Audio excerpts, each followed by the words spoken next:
toàn thể bà con. Sau đây tôi xin giới thiệu về đội thi của mình. 1. Y là trong vai người chồng.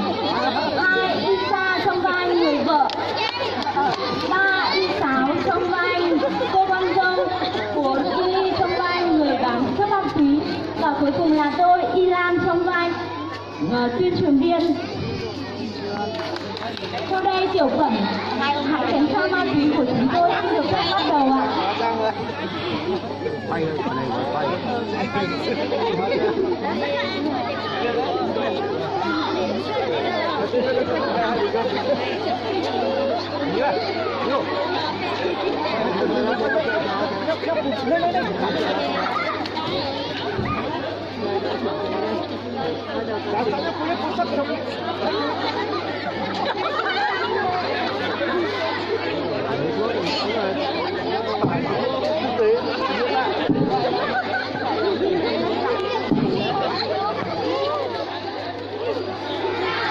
Bà ơi, tôi thấy đo lưng đo đầu. Bà có tiền không đấy? Sao mà ông suốt cả ngày quay tiền nọ về tiền kia thì có cái gì mà cho? Bà đưa tiền cho tôi đi mua thuốc uống xem nào lưng tôi nó đỡ không? Mua thuốc gì đấy? Thuốc giảm da này, thuốc gì nữa? Giảm đau. Đây, gia đình có đủ 50.000 mà còn cho ông thì gia đình ăn cái gì đấy?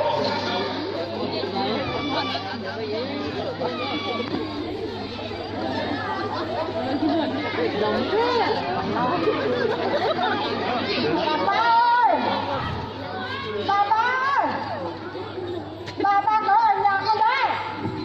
Có đấy, ai lấy? Ôi, bà có cái đấy không nhỉ? Cái đấy là cái gì đấy nhỉ? Cái thuốc viện trắng đấy là cái gì nữa? Đó đấy. Tôi 300.000 thôi, có đủ không? Lần sau lên mua cho bà nhé. Được rồi, bà cứ yên tâm.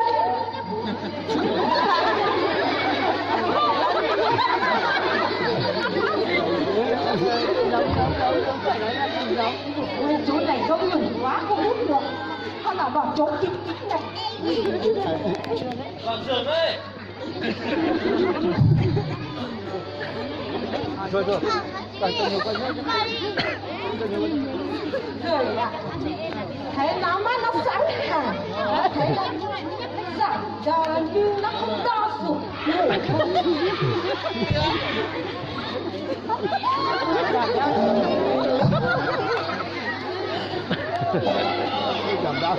Giảm đau này luôn.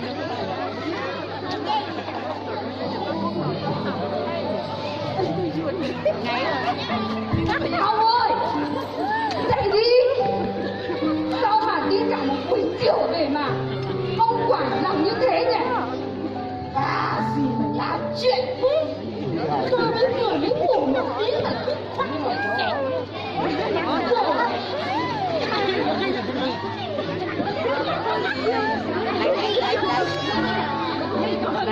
Dậy nào. Bà làm cái gì mà làm cái này biết thế này bà này?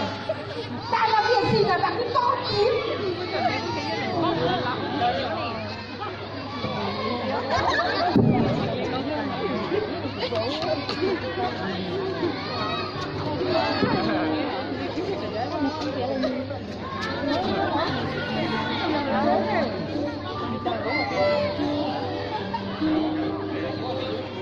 Úi dồi ôi, bà lon lưng này muội hết cả chân tay rồi làm thế nào mà ông? Nói thì nói nhiều, là gì mà đo cái gì nữa? Muội hết cả chân tay mà đau đầu tất cả cứ làm thế nào ấy? Bà ơi, tôi nghe bà An nói là bà có một loại thuốc ấy, uống vào thì nó đỡ luôn đó bà. Thuốc gì mà đỡ đấy? Thuốc đấy là thuốc giảm đau, tôi lấy cho bà nữa mà. Thuốc đấy á, trời ơi, uống về á, mấy mổ kia nhỏ nhỏ thôi nhưng mà sẵn sàng đấy. Bà có tin tôi nói không? Thế cho thử một tí nào xem nào. Mua tiền cho ông mới mua nửa chứ. Bà có tiền thì cho ông mua nửa, bà cho ông cho bà uống thì lấy cái gì hút nào? Suốt ngày lấy tiền thì lấy cái gì mà ra hả ông? Đây, cho ông nhá, đi mua cho cẩn thận đấy. Lời này thì mua về chắc là vàng. Giời à, tôi đi để bể 3 ký nắng ra là ba đi máu đi nơi này nơi khác. Lần này tôi mua về cho bà, chắc là bà thấu nhiệt. Của tôi thì xin tiền đến xế xả.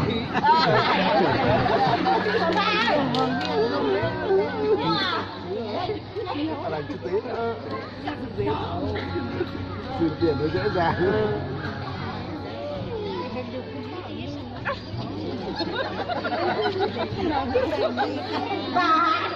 Bà thui rồi đây này.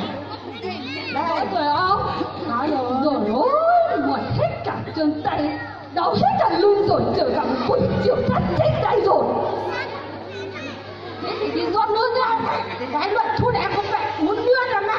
Bà uống để ông dạy cho bà uống nào. Thế có sửa chết không đây? Là sợ là cái thử đi. Thử thế nào mới biết chứ.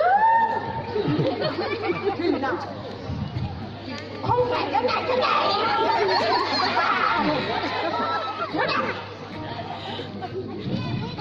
Đấy, từ có phải xung tay chứ. Từ này. Ôi, được chưa? Đấy, rất sẵn sàng rồi ông ạ. Phải sẵn rồi. Thế thì làm thế nào rồi mai nãy đi kiếm được ông? Thế hay là chúng mình đi chặt củi trên sửu? Thế thì đi thôi. Đi nào.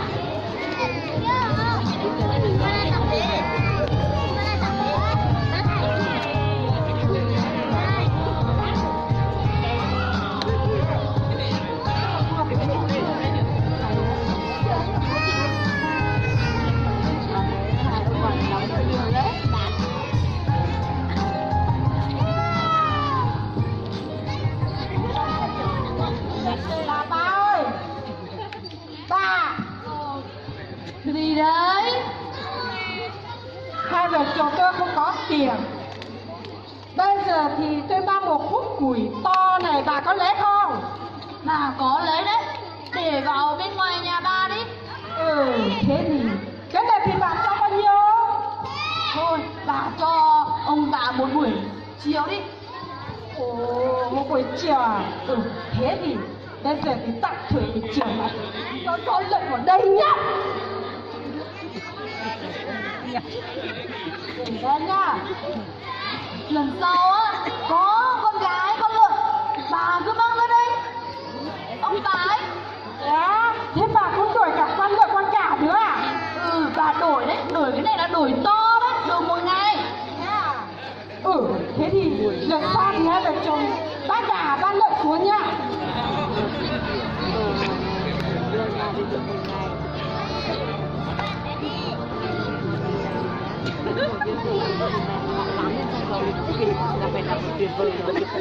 Bà ơi, nhưng mà bà hút trước hay là ta hút trước đây? Hay là bà hút trước đi nào? Bà hay hút như thế nào đấy? Bà hút rồi mà bà không biết à? Hút đi là từ cái này, sau đó thì mới hút được cái khí của nó chứ.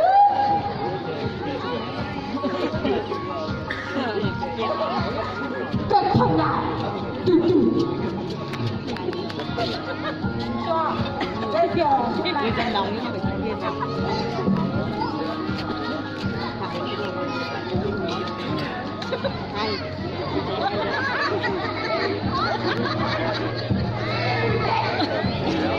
cẩn thận, trời ơi, đổ hết cả nước trong tôi rồi. Giờ thì nó tỏ chưa?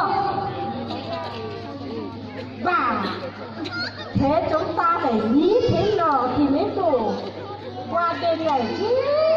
Buồn này. Thế thì ông đi kiếm một bó củi mà.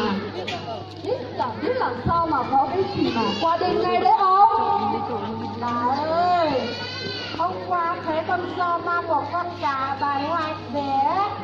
Nó hình như con Do giúp ở trong chuồng kia. Bà đi thử xem bắt được không?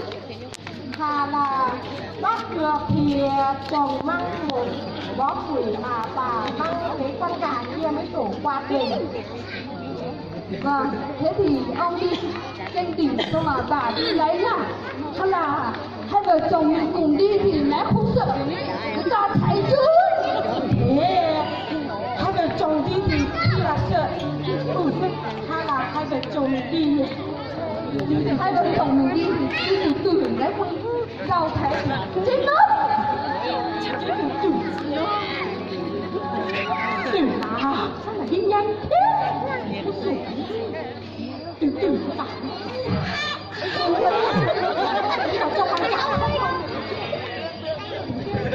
Sao nghe con gà tiếp kêu đó nhỉ?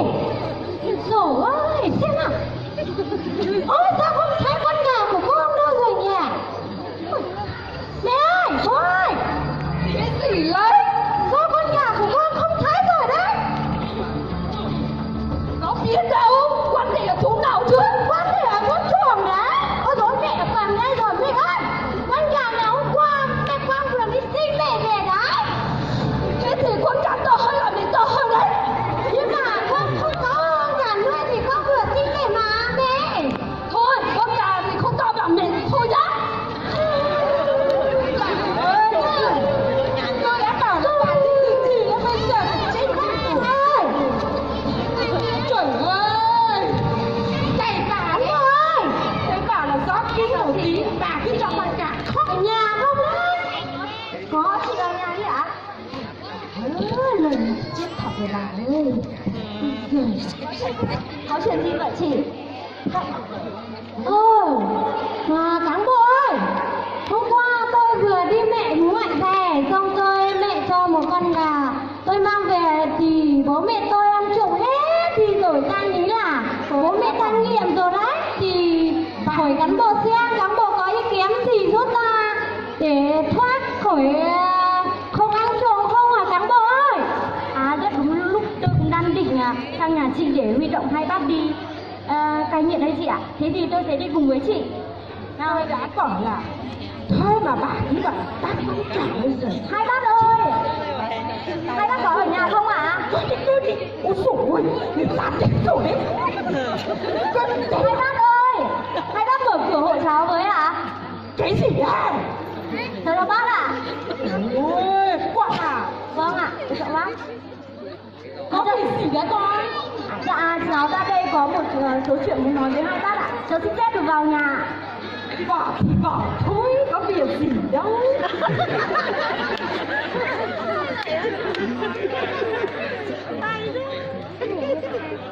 Dạ,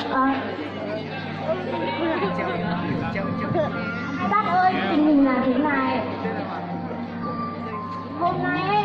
Hôm qua thì xã có gửi một công văn xuống chính quyền của xóm mình, đấy là đi huy động những người nghiện ở xóm mình để đi cai nghiện đấy ạ.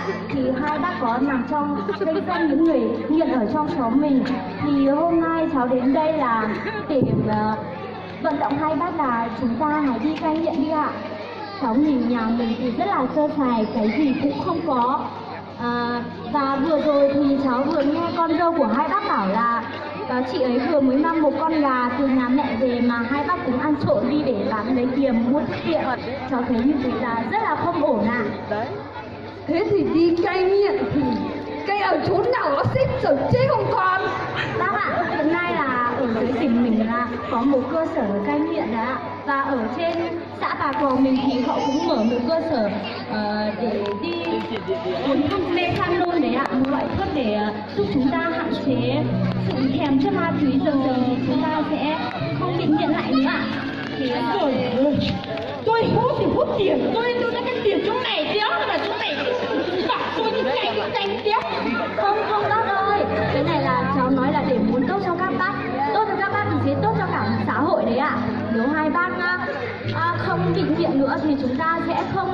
những tệ nạn xã hội như là đi ăn trộm này, đi vất vả khổ cực phải đi chặt củi các kiểu đấy, mà số tiền đấy các bác lại mang đi mua những thứ mà không hề có lợi gì cho chúng ta đấy ạ.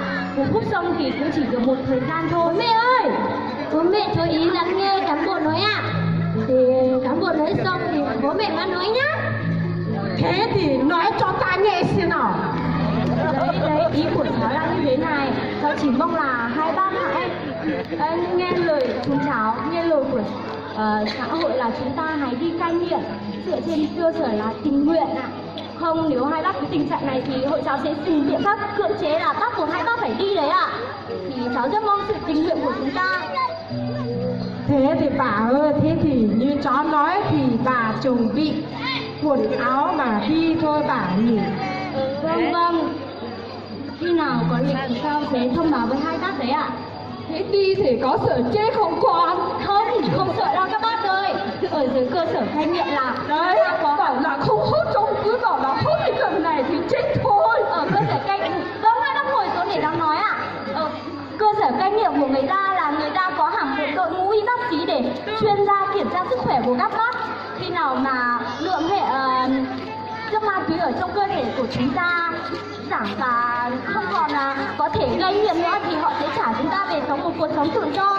Và lúc đấy là các bác kiếm ra bao nhiêu tiền là chúng ta sẽ chỉ nuôi các con các cháu ăn học và làm giàu cho gia đình chúng ta. Cuộc sống của các bác là phát triển thì xã hội của chúng ta sẽ phát triển đấy ạ. Thế thì đi thì tôi thì không sao, nhưng mà sợ bà tôi nó gãy nó sợ chết mất mà tôi nhớ. Không sao đâu bác ạ, không sao bác không phải lo về cái đấy ạ. Chúng cháu sẽ đảm bảo an toàn cho cả hai người ạ. Thế thì đi thôi bà. Vâng vâng, khi nào? Vâng ạ. Thế thì còn gì Các cháu xin phép ạ. rồi ơi rồi, lần này đi thì bà đừng có mà kêu nhiều gọi ông đi nhá. Rồi ơi mùng quay mùng, tôi lần này thì chết thả đấy ông ạ. Nghiện thuốc là con đường đói nghèo đơn dân, thanh niên ta về bàn nhau